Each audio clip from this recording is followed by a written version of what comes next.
Estamos en el cuarto año del rey Joacín de Judea y es el primer año en el que gobierna en Babilonia un rey que se llama Nabucodonosor. Y Dios tiene un propósito especial, Dios tiene un plan, Él gobierna, Él es soberano sobre todos los gobiernos de la tierra. Él hace lo que quiere. Y va a utilizar a Nabucodonosor y Babilonia para algo especial, como ahora veremos.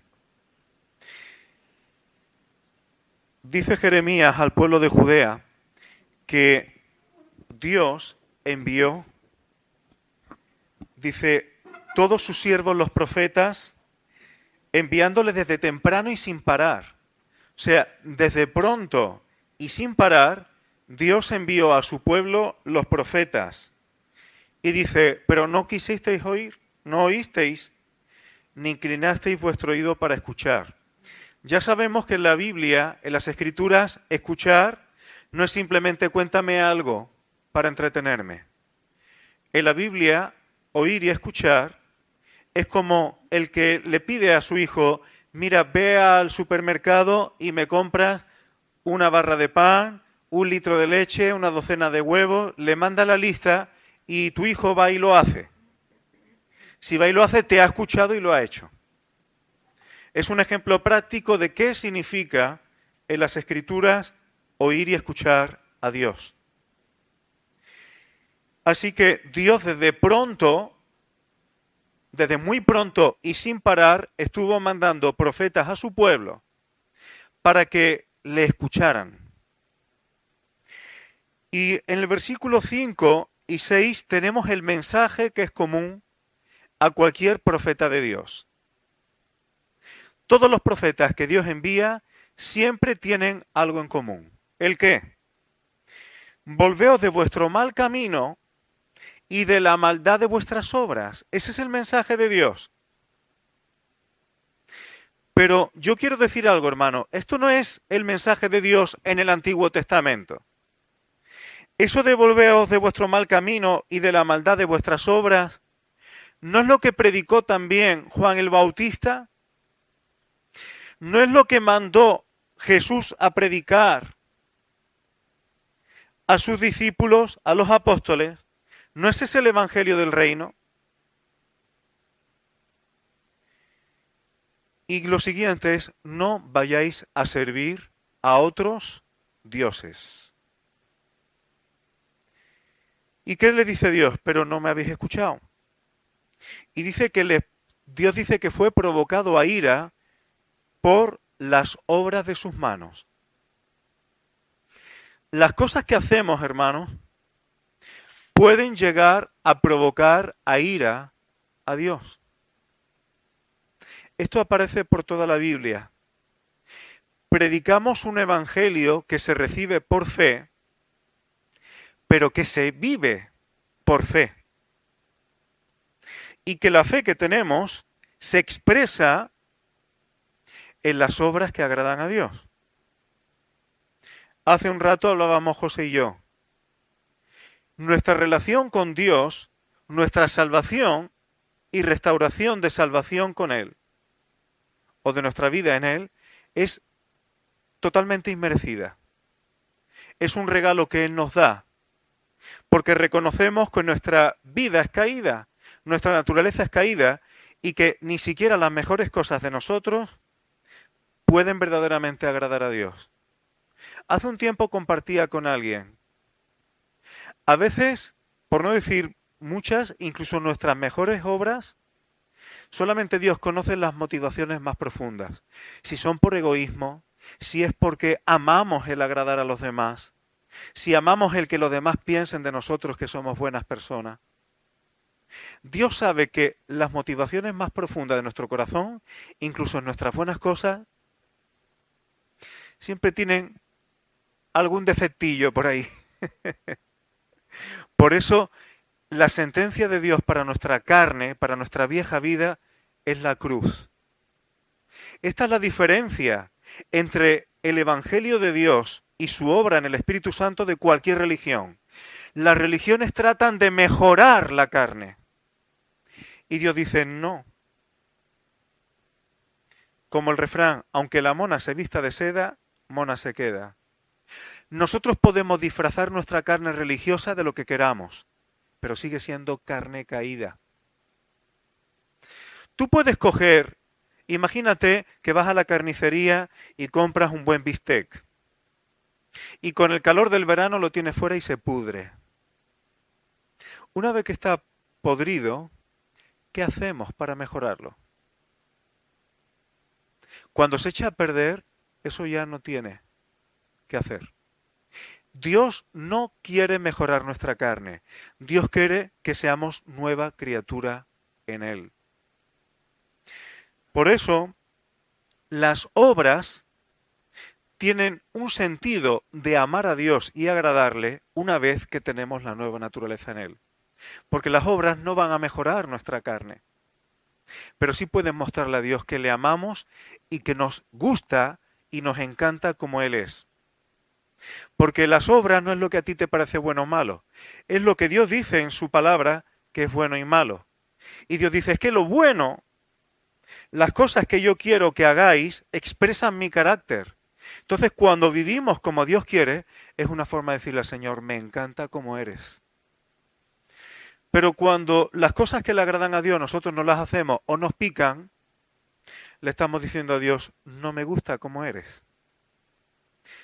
Y es un buen termómetro de cuál es nuestra verdadera relación con Él y qué pensamos de Él en el fondo de nuestro corazón. Como el pueblo de Dios no quiso escucharle y le provocaron a ira con sus obras, Dios decidió darles un castigo que estaba avisado hacía mucho tiempo. Un castigo que iba a durar 70 años. Servir al rey de Babilonia, a este Nabucodonosor que hemos comentado. Bueno, no 70 años directamente a él, sino a él, a su hijo y a su nieto. Y cuando se cumpliera ese tiempo, Dios iba a juzgar al imperio babilónico por su maldad. Esto sería para hablar un ratito. Dios utiliza las intenciones del corazón de reyes y gobernantes para ejecutar sus tratos, incluso sus juicios y sus castigos, y lo está permitiendo para que se cumpla ese castigo que Dios va a dar.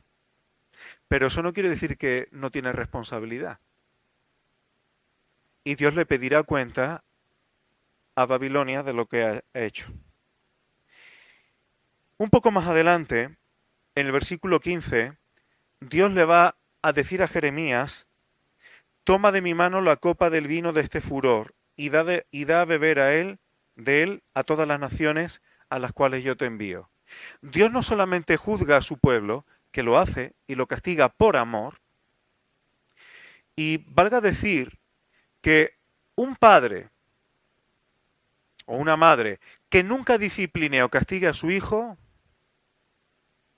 lo querrá mucho y tendrá un vínculo enorme con él. Pero el que no corrige a su hijo nunca, no lo ama. Esto es bíblico, hermanos.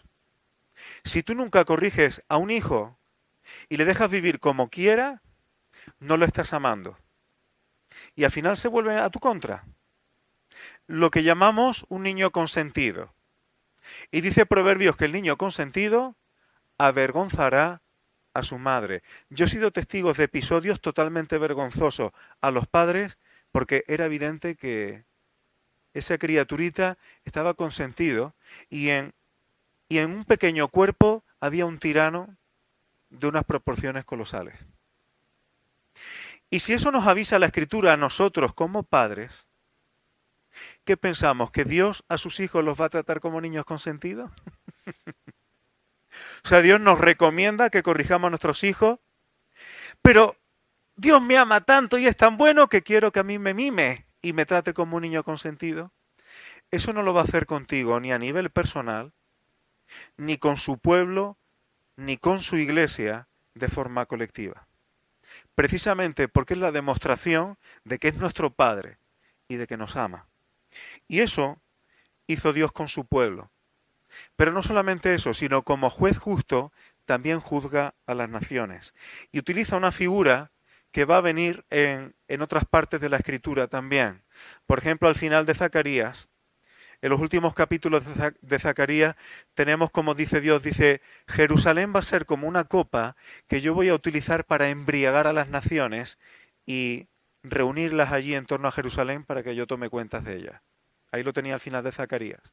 También lo tenéis en Apocalipsis, por ejemplo, el capítulo 14, donde se habla de beber el vino de la ira de Dios y el cáliz de su ira. ¿Y por qué estoy explicando esto, hermanos? Porque Dios le dice esto a Jeremías, utiliza esta metáfora de el vino o la copa del juicio o de la ira de Dios o del castigo de Dios en justicia a las naciones e incluso a su propio pueblo. Y luego les va a decir que es lo que van a beber. Dice, aunque no quieran, tenéis que beberlo. Versículo 28. Si ellos no quieren tomar esta copa, pues la van a beber. Y yo pregunto algo, ¿os suena esto a algo o a alguien? ¿Hubo alguien que no quiso tomar una copa y la tuvo que tomar sí o sí? Jesús, ¿verdad? Así que Dios aquí le dice a las naciones por medio de Jeremías, aunque ellos te digan que no quieren tomar esa copa de tu mano, diles, la tenéis que beber. Y se refiere a la ira de Dios y al juicio de Dios. Jesús oró por ti y por mí.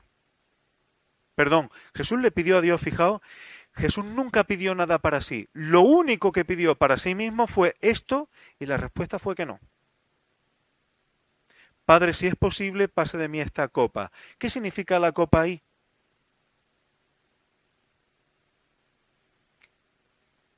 Jesucristo fue hecho maldición y Dios descargó su ira sobre él, su justicia sobre él, para que por sus llagas tú y yo fuésemos curados. Y quiso, dijo, si es posible que no tenga yo que pasar por esto. Y yo creo que va mucho más allá de los sufrimientos físicos y psicológicos que Jesús sufrió. Un hombre que estaba acostumbrado a no vivir para sí, sino para los demás. Él vino para servir, no para ser servido. ¿De verdad pensáis que lo que más le preocupaba a Jesús era el pasar por la cruz en un sentido físico nada más? Yo creo que él sabía que iba a pasar por ese momento tan difícil de entender en que dice, Padre, ¿por qué me has desamparado? En que el Padre, no sé si quizá tuvo que apartar el rostro del Hijo. Él sabía lo que eso significaba. ¿Es posible que pase de mí esta copa? Y el Padre dijo, no, por ti y por mí. Por eso, hermano, es tan serio, como dice Hebreos, tener por inmunda la sangre de Cristo. El que dice, el Señor me ama, este evangelio que pone el perdón de Dios como si fuera las oportunidades del Corte Inglés, a precio de saldo, como si se estuviera soltando estocaje en una tienda. Hebreos habla muy seriamente de esto, hermanos. El pecado es una cosa seria. Que el perdón sea gratis para ti y para mí, no quiere decir que haya sido gratuito. Ha habido un precio muy alto. Lo que pasa es que el precio no lo has puesto ni tú ni yo, pero el precio ha sido altísimo y no hubiéramos podido pagarlo. Por eso Dios es tan serio cuando nos tomamos el pecado a la ligera. Si Dios hubiera tomado el pecado a la ligera, ¿le hubiera dado igual? ¿Para qué haber enviado a Jesús? ¿Para qué haber hecho esa obra? ¿Para qué vino el Cordero de Dios? Hay que tomarlo en serio, hermanos. Otra figura que aparece en el versículo 30 dice, y les dirás, Jehová rugirá fuertemente contra su morada y también contra los moradores de la tierra. ¿Qué animal es el que ruge? El león. ¿Y cómo se presenta a Jesús en Apocalipsis, por ejemplo? el Jesús resucitado, el león de la tribu de Judá. Igual que se nos dice aquí que Jehová rugirá desde los cielos para ejecutar sus juicios, Jesús es el león de la tribu de Judá, que también va a venir para poner orden aquí en la tierra a todos los niveles conforme a la voluntad de Dios. Dice el versículo 31, Jehová tiene juicio contra las naciones y Él es el juez de toda carne. Y ahora habla de algunas cosas que también apuntan a Apocalipsis, donde Dios va a dar respuesta a lo que muchas veces la gente dice. ¿Y por qué Dios permite? ¿Y por qué Dios permite?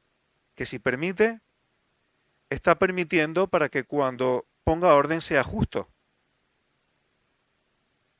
Pero la paciencia de Dios tiene un límite y cuando la maldad llega a un colmo, y ahora mismo estoy tentado a decir algo, pero es que si no se me va el tiempo. Hermano, ¿no notáis cómo la maldad está aumentando en el mundo? Hay algo difícil de explicar, que va más allá. La maldad ha estado siempre, las obras de maldad han estado siempre. Siempre ha habido corazones oscuros. Pero es como si hubiera un velo en las personas para no discernir. Hay un momento en que ya no se discierne lo bueno ni lo malo. Y hay como un espíritu de maldad cada vez mayor que está pudriendo la humanidad de tal manera que eso está haciendo que la maldad llegue a un colmo en el que es de seguro, por lo que vemos en la Escritura, que Dios dirá, hasta aquí no más. Hasta aquí no más. Hay un momento en que la maldad se desata de tal manera que ya o Dios la corta o el ser humano se autodestruye en su totalidad. Hay un momento en que si Dios no dice ya hasta aquí, eso ya se contagia de tal manera que ríase usted del COVID. Igual que el mundo se puso en alerta por cómo se contagiaba esto, hay un momento en que la maldad se contagia de tal manera que Dios es el que dice hasta aquí. Pero la maravilla de las maravillas es que si Dios espera, es porque está teniendo paciencia para que las personas puedan decir, este no es mi mundo, mi corazón no es como esto, aunque reconozco que soy como soy, pero esto no puede ser. Dios mío, estás ahí, yo quiero reconciliarme contigo, yo quiero estar contigo, yo quiero trabajar para otro mundo, para otro reino, para otra forma de vida, y eso es lo que Dios nos ofrece. En el capítulo 26, y acelero un poco más, Dios le pide a Jeremías que se ponga en el atrio de la casa de Jehová, en el templo, en el patio del templo, y que le hable al pueblo de Dios, y fíjate, a los que vienen a adorar a Dios. O sea, este mensaje que va a dar Jeremías es para los que vienen al templo de Dios, a la casa de Dios, a adorar a Dios. Y dice Dios a Jeremías, di todo lo que yo te diga, no retengas las palabras, todo lo que yo te diga, díselo. Por si quizás escuchen, oigan y se vuelvan. Pero mira lo que dice el versículo 3. Dios ya no está pensando en su pueblo en colectividad, sino que se vuelva cada uno de su mal camino y me arrepentiré yo del mal que pienso hacerle por la maldad de sus obras. Esto me recuerda a Sodoma y Gomorra. ¿Recordáis la oración de Abraham? ¿Y si hubiera 50 justos allí? Y le dice Dios, si hay 50 justos yo no voy a destruir esas ciudades. Y va bajando, va bajando, va bajando, pero eran tan pocos los justos que hay allí, tan pocos, que Dios dice, voy a destruir Sodoma y Gomorra, pero a los poquillos justos que hay, Lot y su familia, los saco de allí. Los saco de allí. Así que Dios manda al templo, a los que van a adorar, a su pueblo, a que Jeremías les diga allí, para que cada uno a nivel particular pueda tomar conciencia, como hizo el hijo pródigo, cuando dice Lucas, creo que capítulo 15, dice que volviendo en sí, hay veces que Dios tiene que insistirnos para que volvamos a nuestros cabales. ¿Y qué es lo que quería Dios decir? Si no me oyereis para andar en mi ley, para atender las palabras de mis siervos los profetas, os van a venir problemas. Os van a venir problemas. Dios siempre ha dado el mismo mensaje y no lo ha cambiado. La base del Evangelio es arrepentirnos para que Dios pueda restaurarnos. Sin arrepentimiento no hay restauración. Dios no se compromete a restaurar mi vida si yo no me arrepiento de mis obras de rebeldía delante de Él. Como Jeremías advirtió de las consecuencias de eso y de lo que iba a pasar en aquella ciudad, fijaos qué curioso. Los sacerdotes y los profetas que había allí dijeron, este hombre merece morir por lo que está diciendo. Qué curioso, los religiosos. Siempre ha habido y habrá inquisidores. Y lo peor de todo es que Jeremías era familia de los sacerdotes. Sus propios familiares, con los que se había criado, con los que se había reunido siempre, con los que había adorado,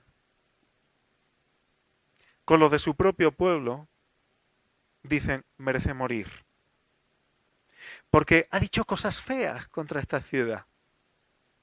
No nos interesa a los que tenemos ya este tinglao montado que venga a amenazarnos en nombre de Dios, por favor. Dinos cosas bonitas que somos el pueblo de Dios.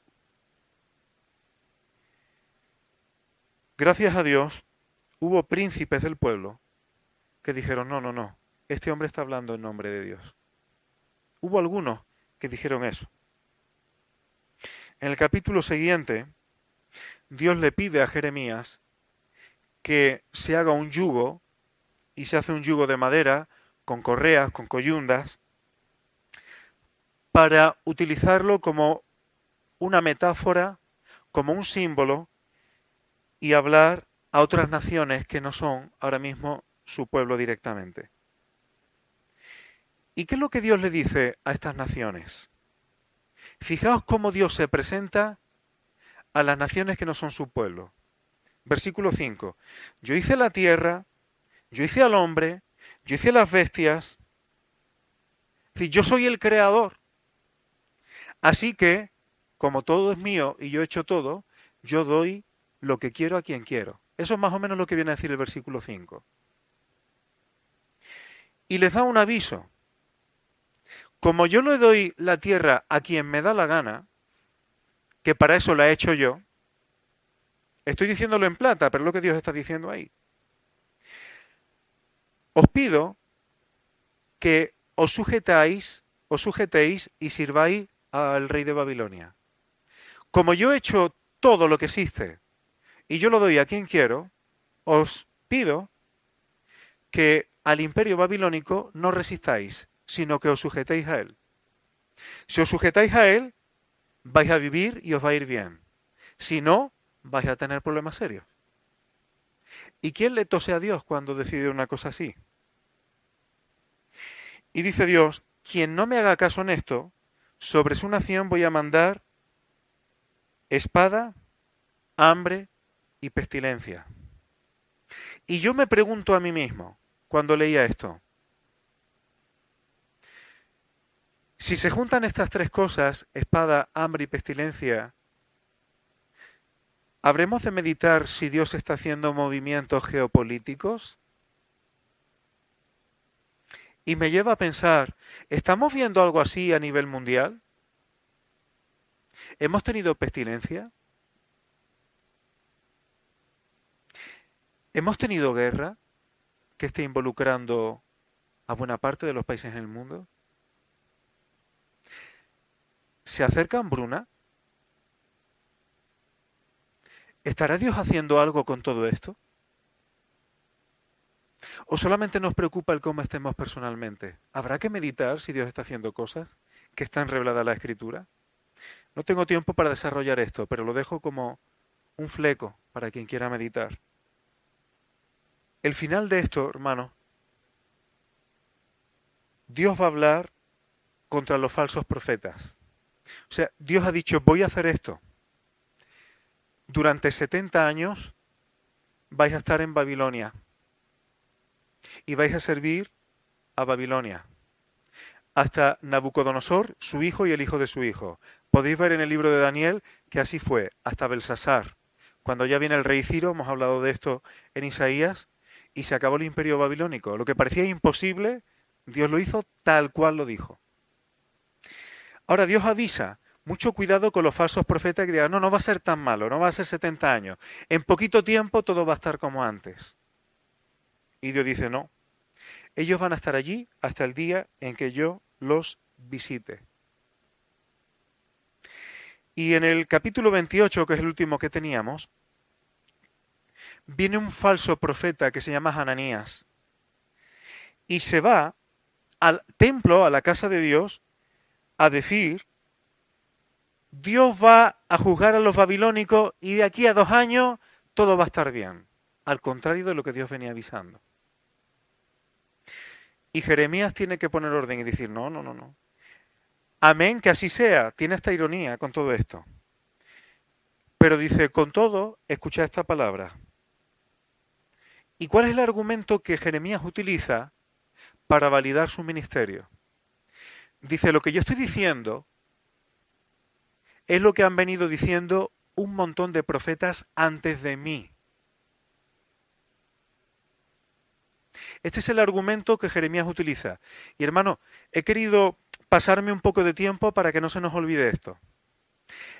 Argumento que Jeremías utiliza. Lo que yo estoy profetizando, los profetas que fueron antes de mí, en tiempos pasados, el versículo 8, lo estuvieron diciendo también. Es más, lo que Jeremías está profetizando va en perfecta correlación con Deuteronomio 28 o con Levítico 26. Ya estaba en el Pentateuco advertido lo que iba a pasar si el pueblo se apartaba. Y luego vinieron los profetas a avisar, avisar, avisar, avisar. Y lo que Jeremías está diciendo es que mi mensaje va en perfecta coherencia con todos los profetas que ha habido antes de mí, incluso con Moisés, que Moisés era profeta. ¿Y qué podemos aprender de esto, hermanos? Que cuando alguien hable en nombre de Dios o en nombre de Jesús y lo que diga no guarde relación con toda la Biblia, cuidadín, cuidadín. Porque hay veces que hay quienes en el nombre de Jesús, y lo digo entre comillas, hay personas que predican un mensaje, un evangelio o una forma de entender a Jesús que los desvincula completamente con el resto de la Biblia. A mí no me cabe duda que Jesús es el centro de toda la Escritura y que cuando Jesús vino, eso era el culmen y el cenit de algo que Dios estaba haciendo y un momento culmen de su plan. Pero eso no significa que el mensaje, que la persona de Jesús esté desvinculado del resto de la Escritura, porque toda la Escritura da testimonio de él. Si alguien predica enseñanza bíblica que se desvincula del resto de la Biblia, y cuando digo el resto de la Biblia me refiero desde Génesis, cuidadín, cuidadín, porque Jesús advirtió, cuando dice, vendrán muchos falsos cristos en mi nombre. Y eso no se refiere solamente a alguien que diga, yo soy Jesús, que ha habido locos así y seguirá habiendo locos así. Pero fijaos que Jesús está hablando de un tipo de falsos ungidos que dice que vienen en su nombre. O sea, personas en el nombre de Jesús que dice que ellos tienen la unción de Jesús y dice que son falsos. ¿Cómo podemos saber que el mensaje que se predica o cuando alguien expone la Escritura o habla de parte de Dios es de Dios? Entre otras cosas, una de las principales es que ese mensaje no puede estar desvinculado del resto de la Biblia. Si se necesitan hacer cortes en la Biblia, como si fuera un pan en trozos, si se necesitan desvincular unas partes de la Biblia de otra, cuidado. Y aunque esto sea lo único que te quede de todo lo que yo haya predicado en esta mañana, hermano, pero es lo más importante, especialmente en los tiempos que vivimos. Especialmente en los tiempos que vivimos. ¿Cuál era la consecuencia de este falso profeta Ananías? ¿Qué pasa cuando alguien profetiza en falso? Versículo 15 y 16, Ananías le dice en el versículo 15 de Jeremías, Jehová no te envió. ¿Y cuál es el problema cuando alguien habla y Dios no le ha enviado? O la base no es la escritura de verdad. Tú has hecho confiar en mentira a este pueblo. Cuando uno no predica el mensaje de Dios de verdad o no habla lo que Dios quiere decir, el problema es que haces confiar a la gente en mentira. Y eso hay que tener cuidado. Hay de los que hagan tropezar a estos pequeñitos. Mejor, dijo Jesús, te coges una piedra de molino y te echas al mar. Es duro eso, ¿eh? El problema de no hablar lo que Dios quiere que hablemos es que hacemos confiar en mentira. Hay que tener cuidado con eso. ¿Y qué pasa cuando haces confiar en mentira? Como dice el final del versículo 16. Porque hablaste rebelión contra el Señor. El problema de no dar el mensaje de Dios como Dios quiere es que haces confiar a la gente en mentira. Y cuando la gente confía en mentira, al final se rebelan contra Dios. Tenemos el cometido, hermano, cada uno donde el Señor nos ponga, a veces en nuestras familias, a veces en nuestros trabajos, en la iglesia si se tiene ministerio, de dar y predicar tal cual el Señor da su mensaje. Si hacemos cortes, si desvinculamos, si no tomamos el mensaje completo de la palabra, mucho cuidado. Yo le pido al Señor, con sumo temor, que me libre de equivocarme y de decir de su parte lo que no sea de Él. Porque si otros confían en mentira, por causa mía, Dios mío, hay que tener temor de Dios. Yo soy consciente que el mensaje de Jeremías no es suave. Entonces, claro, como yo estoy predicando casi siempre Jeremías, pues no estoy hablando de rosas, de margaritas, de... Pero, como hemos dicho otras veces, cuando Dios insiste mucho en algo y repite mucho algo a lo largo de toda la Escritura, es porque hay que tomarlo en serio. Y el apóstol Pablo le dijo, no sé si fue a los ahora mismo no recuerdo, si alguno tiene más memoria, dice, no me es pesado, no me importa repetiros las mismas cosas. Y si a Dios no le importa repetir las mismas cosas, a mí no me importa. Porque si pesadas, entre comillas, permitidme la expresión, si pesadas son las escrituras en insistir en algunas cosas, más pesada es mi carne en quererme engañar a mí mismo. Y más pesado es el enemigo y el mundo ahí fuera en querernos engañar. Si el mundo es pesado con sus mensajes y si mi carne es pesada también en sus querencias y en sus instintos, ¿cómo le voy a poner yo límite a la insistencia del mensaje de la palabra? Porque quizás sea el Espíritu Santo el que le interesa insistir y recordar lo que Jesús dijo. Bendito sea su nombre.